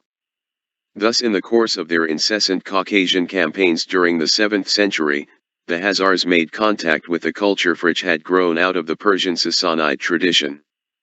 Accordingly, the products of this culture spread to the people of the steppes not only by trade, but by means of plunder and even by taxation. All the tracks that we have assiduously followed in the hope of discovering the origins of Magyar art in the 10th century have led us back to Khazar territory. The last remark of the Hungarian scholar refers to the spectacular archaeological finds known as the Treasure of Nagyszent Miklós. The treasure, consisting of 23 gold vessels, dating from the 10th century, was found in 1791 in the vicinity of the village of that name. Bartha points out that the figure of the victorious prince dragging a prisoner along by his hair, and the mythological scene at the back of the golden jar, as well as the design of other ornamental objects, show close affinities with the finds in Novi Pazar in Bulgaria and in Khazar Sarkal. As both Magyars and Bulgars were under Khazar suzerainty for protracted periods, this is not very. It now belongs to Romania and is called Sinico lal Mare. The 13th tribe 61 surprising, and the warrior, together with the rest of the treasure, gives us at least some idea of the arts practiced within the Khazar Empire. The Persian and Byzantine influence is predominant, as one would expect. One school of Hungarian archaeologists maintains that the 10th century gold and silversmiths' work in Hungary were actually Khazars. 87 As we shall see later on, c. 7, 8, when the Magyars migrated to Hungary in 896, they were led by a dissident Khazar tribe, known as the Kabars, who settled with them in their new home. The Kabar Khazars were known as skilled gold and silversmiths. The, originally more primitive, Magyars only acquired these skills in their new country. Thus the theory of the Khazar origin of at least some of the archaeological finds in Hungary is not implausible, as will become clearer in the light of the Magyar-Khazar nexus discussed later on. 14 Whether the warrior on the golden jar is of Magyar or Khazar origin, he helps us to visualize the appearance of a cavalryman of that period, perhaps belonging to an 41th regiment. Maciudi says that in the Khazar army 7,000 of them ride with the king, archers with breastplates, helmets, and coats of mail. Some are lancers, equipped and armed like the Muslims. None of the kings in this part of the world has a regular standing army. The interested reader will find an excellent collection of photographs in Giola Laszlo VI's The Art of the Migration Period, although his historical comments have to be treated with caution. Tulstakri has 12,000. Except the king of the Khazars. And Ibn Hawkal, this king has 12,000 soldiers in his service, of whom when one dies, another person is immediately chosen in his place.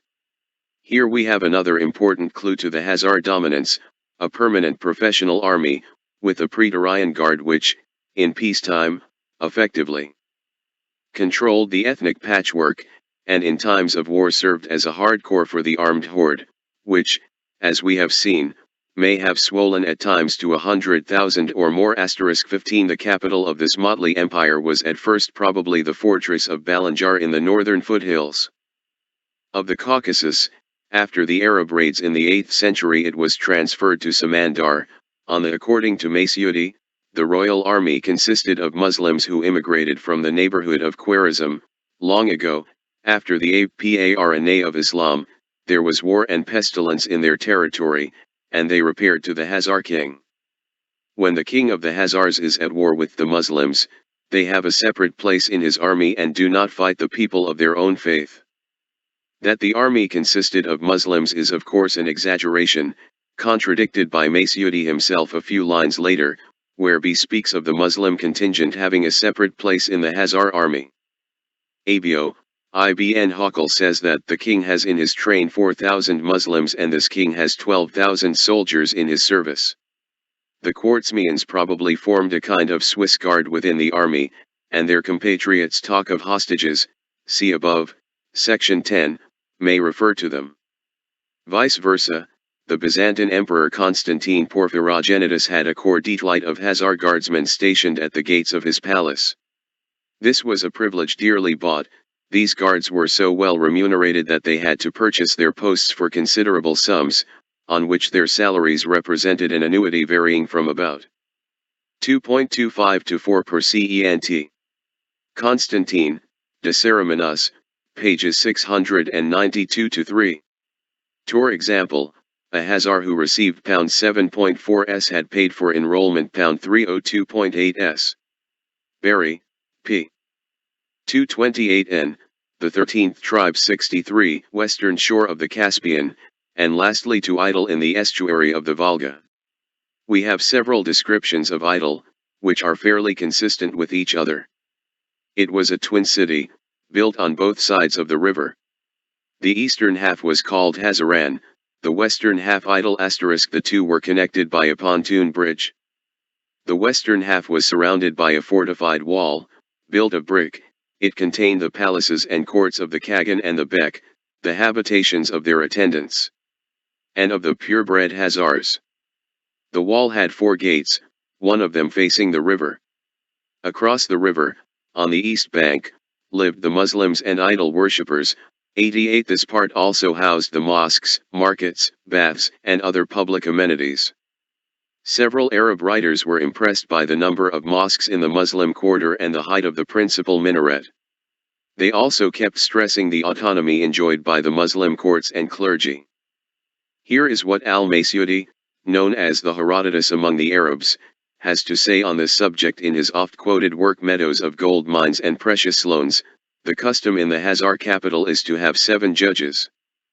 Of these 2 are for the Muslims, 2 are for the Hazars, judging according to the Torah, Mosaic law, 2 for the Christians, judging according to the Gospel, and 1 for the Sequalaba, Rus, and other pagans, judging according to pagan law. In his the Hazar king's city are many Muslims, merchants, and craftsmen, who have come to his country. The town was in different periods also mentioned under different names, example Albniad, the White City. Masyudi places these buildings on an island, close to the west bank, or a peninsula, because of his justice and the security which he offers. They have a principal mosque and a minaret which rises above the royal castle, and other mosques there besides, with schools where the children learn the Quran. 88. In reading these lines by the foremost Arab historian, written in the first half of the 10th century, one is tempted to take a perhaps too idyllic view of life in the Hazar kingdom. Thus we read in the article Hazars in the Jewish Encyclopedia, in a time when fanaticism, ignorance, and anarchy reigned in Western Europe, the kingdom of the Hazars could boast of its just and broad-minded administration. This, as we have seen, is partly true, but only partly. There is no evidence of the Hazars engaging in religious persecution, either before or after the conversion to Judaism. In this respect they may be called more tolerant and enlightened than the East Roman Empire, or Islam in its early stages. On the other hand, they seem to have preserved some barbaric rituals from their tribal past. We have heard Ibn Fadlan on the killings of the royal grave diggers. He also has something to say about another archaic custom, regicide. The period of the king's rule is 40 years. If he exceeds this time by a single day, his subjects and attendants kill him, saying his reasoning is already dimmed, and his insight confused. Istakri has a different version of it. Diamond suit supposedly between AD 943 and 947. Jewish Encyclopedia, published 1901-6. In the Encyclopedia Judaicae, 1971, The article on the Hazars by Dunlop is of exemplary objectivity. The 13th tribe 65. When they wish to enthrone this Kagan, they put a silken cord round his neck and tighten it until he begins to choke. Then they ask him, "How long dost thou intend to rule?" If he does not die before that year, he is killed when he reaches it. Barry 89 is doubtful whether to believe this kind of Arab traveler's lore, and one would indeed be inclined to dismiss it, if ritual regicide had not been such a widespread phenomenon among primitive, and not so primitive, people. Fraser laid great emphasis on the connection between the concept of the king's divinity, and the sacred obligation to kill him after a fixed period, or when his vitality is on the wane, so that the divine power may find a more youthful and vigorous incarnation. It speaks in Istakri's favor that the bizarre ceremony of choking the future king has been reported in existence apparently not so long ago among another people, the Kok Turks. Zeki Validi quotes a French anthropologist, Saint Julian, writing in 1864, "When the new chief has been elected, his officers and attendants make him mount his horse. They tighten a ribbon of silk round his neck, without quite strangling him, then they loosen the ribbon and ask him with great insistence, 'For how many years canst thou be our Khan?' The king, in his troubled mind, being unable to name a figure, his subjects decide, on the strength of the words that have escaped him, whether his rule will be long or brief." 40. We do not know whether the Hazar right of Slay Fraser wrote a special treatise on these lines on the killing of the Hazar kings, Folklore, XXVIII, 1917. The king, if it ever existed, fell into abeyance when they adopted Judaism, in which case the Arab writers were confusing past with present practices as they did all the time, compiling earlier travelers' reports, and attributing them to contemporaries. However that may be, the point to be retained, and which seems beyond dispute, is the divine role attributed to the Kagan, regardless whether or not it implied his ultimate sacrifice. We have heard before that he was venerated, but virtually kept in seclusion, cut off from the people, until he was buried with enormous ceremony. The affairs of state, including leadership of the army, were managed by the Bek, sometimes also called the Kagan Bek, who wielded all effective power. On this point Arab sources and modern historians are in agreement, and the latter usually describe the Hazar system of government as a double kingship. The Kagan representing divine, the Bek secular, power. The Hazar double kingship has been compared quite mistakenly, it seems, with the Spartan diarchy and with the superficially similar dual leadership among various Turkish tribes.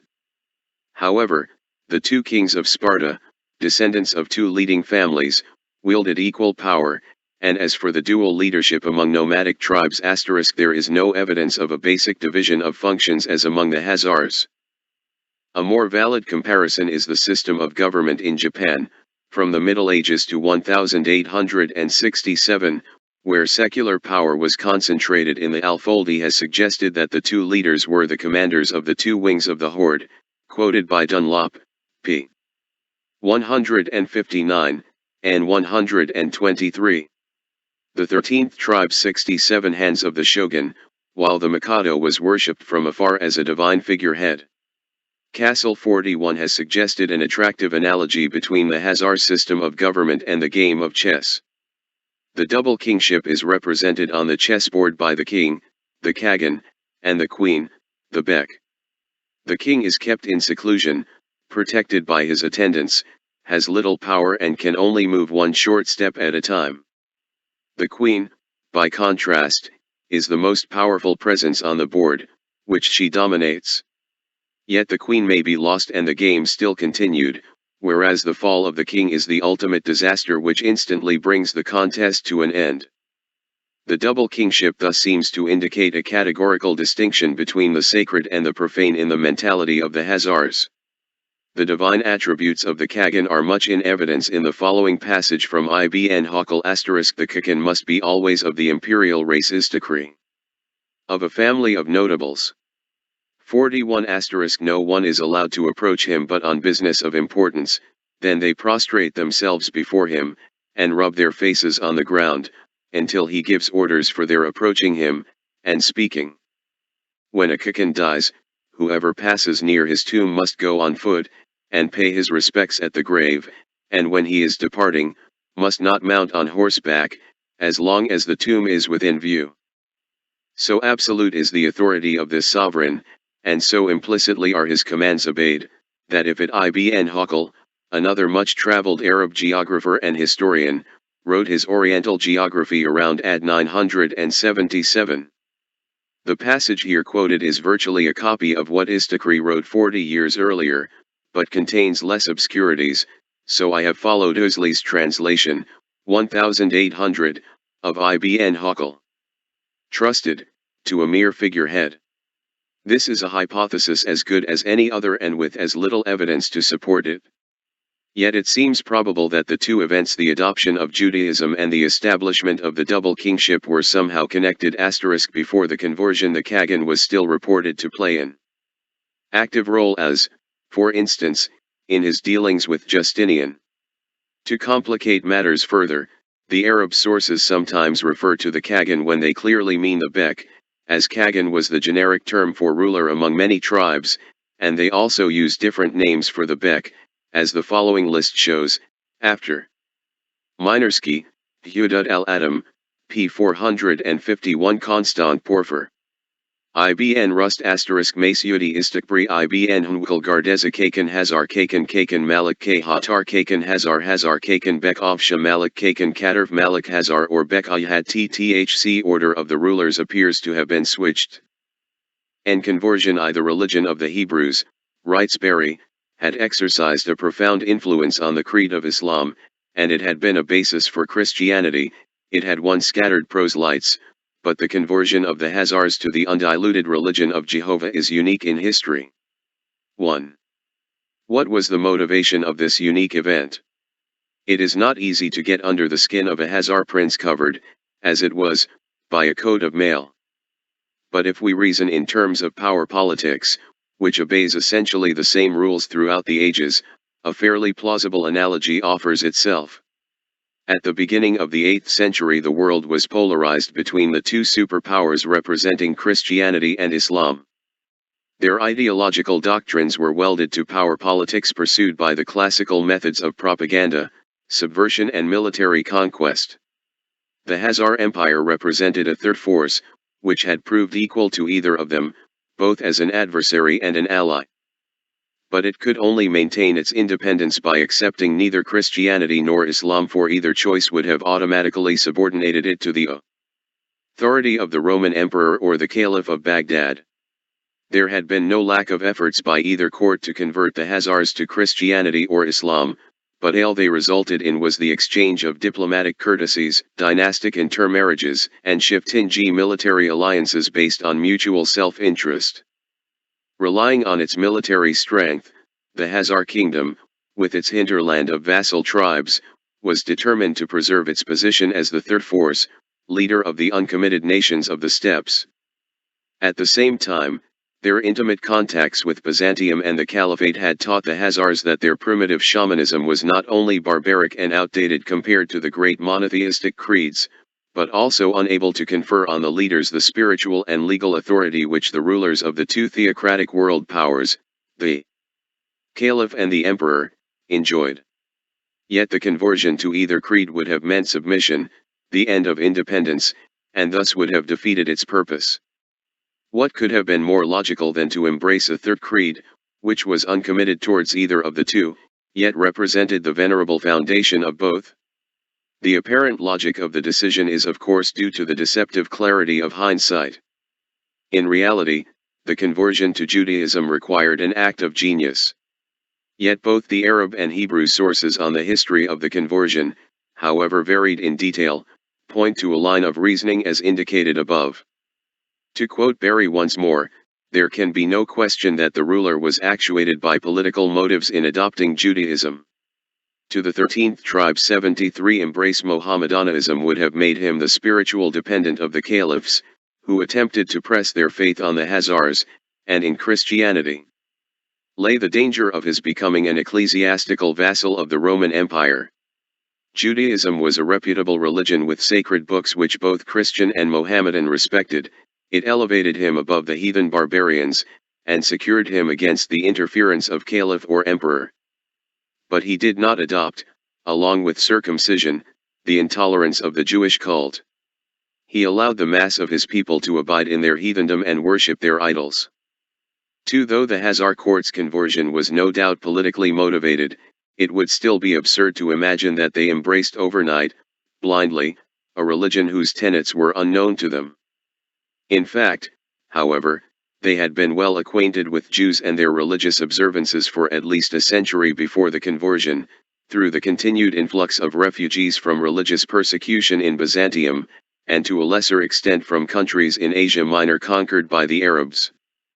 We know that Hazaria was a relatively civilized country among the barbarians of the north, yet not committed to either of the militant creeds, and so it became a natural haven for the periodic exodus of Jews under Byzantine rule, threatened by forced conversion and other pressures.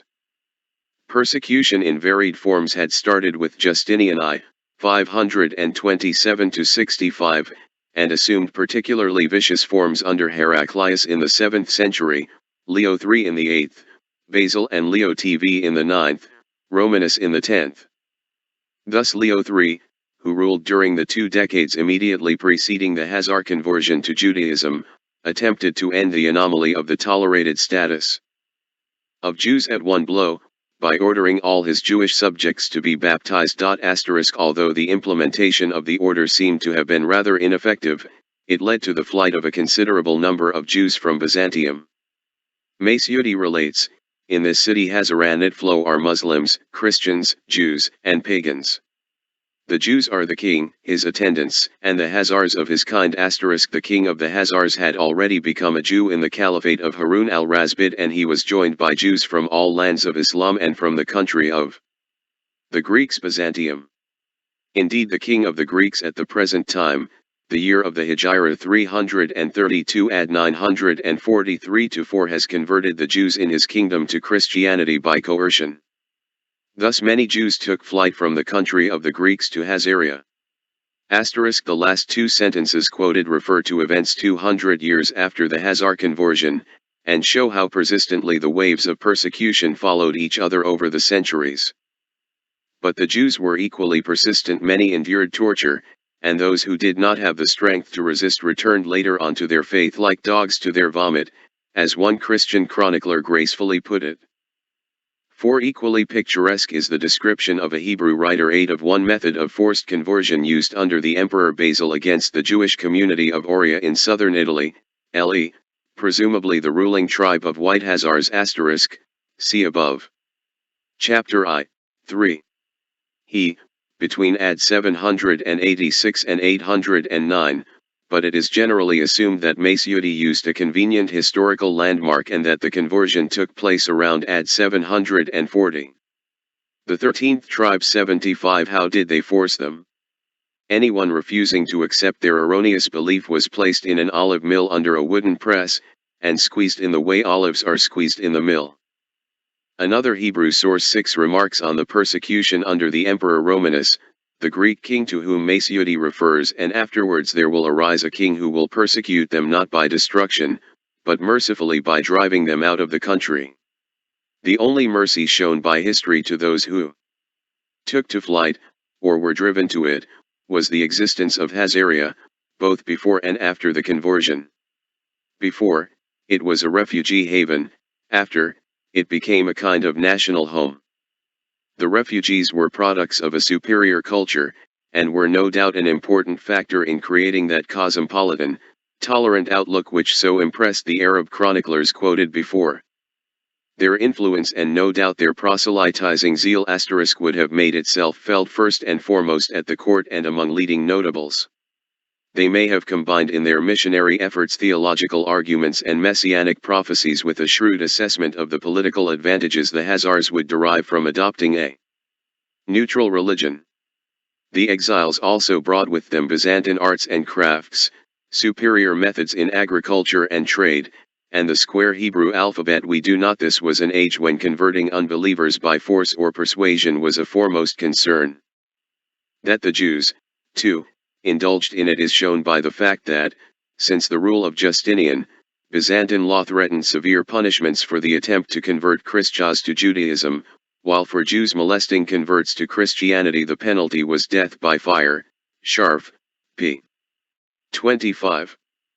Know what kind of script the Khazars used before that, but the Firist of Ibn Nadim, 7, a kind of universal bibliography written circa AD 987, informs us that in his time the Khazars used the Hebrew alphabet.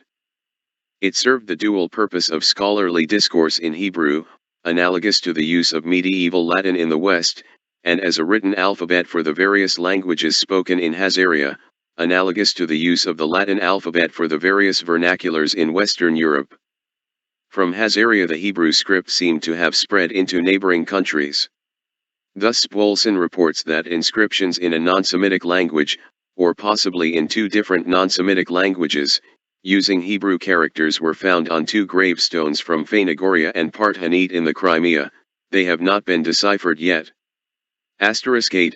The Crimea was, as we have seen, intermittently under Khazar rule, but it also had an old established Jewish community, and the inscriptions may even predate the conversion.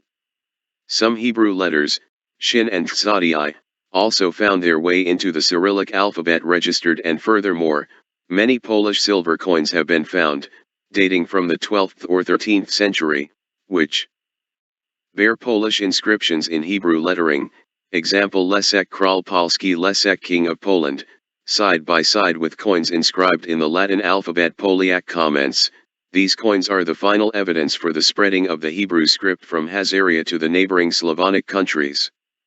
The use of these coins were not related to any question of religion. They were minted because many of the Polish people were more used to this type of. These inscriptions are a category apart from the forgeries of Furkowicz, notorious among historians, Ace Appendix 3. The 13th tribe 77 script then to the Roman script, not considering it as specifically Jewish. 10. Thus while the conversion was no doubt inspired by opportunistic motives conceived as a cunning political maneuver, it brought in its wake cultural developments which could hardly have been foreseen by those who started it. The Hebrew alphabet was the beginning.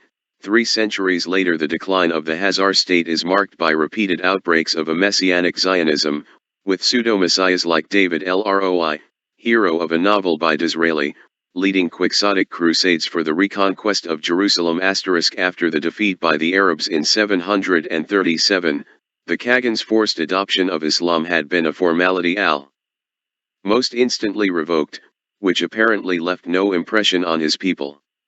In contrast to this, the voluntary conversion to Judaism was to produce deep and lasting effects. And the circumstances of the conversion are obscured by legend, but the principal Arab and Hebrew accounts of it have some basic features in common. Al-Mas'udi's account of the Jewish rule in Khazaria, quoted earlier on, ends with a reference to a previous work of his, in which he gave a description of those circumstances. That previous work of Mas'udi's is lost, but there exist 2 accounts which are based on the lost book. The first, by Damaski, written in 1327, reiterates that at the time of Harun al-Rashid, the Byzantine emperor forced the sea below, chapter 4, 11. Jews to emigrate. These emigrants came to the Khazar country where they found an intelligent but uneducated race to whom they offered their religion. The natives found it better than their own and accepted it. 11. The second, much more detailed account is in al-Bakri's Book of Kingdoms and Roads, 11th century. The reason for the conversion to Judaism of the king of the Khazars, who had previously been a pagan, is as follows. He had adopted Christianity *, then he recognized its falsehood and discussed this matter, which greatly worried him, with one of his high officials. The latter said to him, O king, those in possession of sacred scriptures fall into 3 groups. Summon them and ask them to state their case, then follow the one who is in possession of the truth. So he sent to the Christians for a bishop. Now there was with the king a Jew, skilled in argument, who engaged him in disputation. He asked the bishop, What do you say of Moses, the son of Amran, and the Torah which was revealed to him? The bishop replied, Moses is a prophet and the Torah speaks the truth. Then the Jew said to the king, he has already admitted the truth of my creed. Ask him now what he believes in. So the king asked him, and he replied, I say that Jesus the Messiah is the son of Mary, he is the Word, and he has revealed the mysteries in the name of God. Then said the Jew to the king of the Hazars, he preaches a doctrine which I know not, while he accepts my propositions. But the bishop was not strong in producing evidence. Then the king asked for a Muslim, and no other source, as far as I know, mentions this. It may be a substitution more palatable to Muslim readers for the Kagan's short-lived adoption of Islam prior to Judaism. The 13th tribe 79 they sent him a scholarly, clever man who was good at arguments. But the Jew hired someone who poisoned him on the journey, and he died.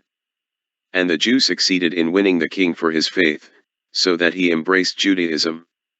18 The Arab historians certainly had a gift for sugaring the pill. Had the Muslim scholar been able to participate in the debate, he would have fallen into the same trap as the bishop, for both accepted the truth of the Old Testament, whereas the upholders of the New Testament and of the Quran were each outvoted 2-1. The king's approval of this reasoning is symbolic. He is only willing to accept doctrines which are shared by all three, their common denominator, and refuses to commit himself to any of the rival claims which go beyond that. It is once more the principle of the uncommitted world, applied to theology. The story also implies, as Barry 18 has pointed out, that Jewish influence at the Hazar court must already have been strong before the formal conversion, for the bishop and the Muslim scholar have to be sent for, whereas the Jew is already with him, the king. We now turn from the principal Arab source on the conversion Masyudi and his compilers to the principal Jewish source. This is the so-called Hazar correspondence, an exchange of letters, in Hebrew, between Hasdai ibn Shaprut, the Jewish chief minister of the Caliph of Cordoba, and Joseph, king of the Hazars, or, rather, between their respective scribes. The authenticity of the correspondence has been the subject of controversy, but is now generally accepted with due allowance made for the vagaries of later copyists. The exchange of letters apparently took place after 954 and before 961, that is roughly at the time when Masyudi wrote. To appreciate its significance, a word must be said about the personality of Hasdai ibn Shaprut, perhaps the most brilliant figure in the Golden Age, 900 to 1200, of the Jews in Spain. In 929, Abd al-Rahman III, a member of the Umayyad dynasty, succeeded in unifying the Moorish possessions in the southern and central parts of the Iberian Peninsula under his rule, and founded the Western Caliphate. His capital, Córdoba, became the glory of Arab Spain, and a focal center of European culture with a library of 400,000 catalogued volumes. Hasdai, born 910 in Córdoba into a distinguished Jewish family, first attracted the caliph's attention as a medical practitioner with some remarkable cures to his credit. Abd al-Rahman appointed him his court physician, and trusted his judgment so completely that Hasdai was called upon, first, to put the state finances in order, then to act as foreign minister and diplomatic troubleshooter in the new caliphate's complex dealings with Byzantium, the German Emperor Otto, with Castile, Navarra, Aragon and other Christian kingdoms in the north of Spain. Hasdai was a true homo universale centuries before the Renaissance who, in between affairs of state, still found the time to translate medical books into Arabic. To correspond with a summary of the controversy will be found to Appendix IIL the 13th tribe 81. The learned rabbis of Baghdad, and to act as a mecenas for Hebrew grammarians and poets. He obviously was an enlightened, yet a devoted Jew, who used his diplomatic contacts to gather information about the Jewish communities dispersed in various parts of the world, and to intervene on their behalf whenever possible. He was particularly concerned about the persecution of Jews in the Byzantine Empire under Romanus, see above, section I. Fortunately, he wielded considerable influence at the Byzantine court, which was vitally interested in procuring the benevolent neutrality of Córdoba during the Byzantine campaigns against the Muslims of the East. Hasdai, who was conducting the negotiations, used this opportunity to intercede on behalf of Byzantine Jewry, apparently with success. 14 According to his own account, Hasdai first heard of the existence of an independent Jewish kingdom from some merchant traders from Khorasan in Persia, but he doubted the truth of their story. Later he questioned the members of a Byzantine diplomatic mission to Córdoba, and they confirmed the merchant's account, contributing a considerable amount of factual detail about the Khazar kingdom, including the name Joseph of its present king. Thereupon Hasdai decided to send couriers with a letter to King Joseph. The letter, which will be discussed in more detail later on, contains a list of questions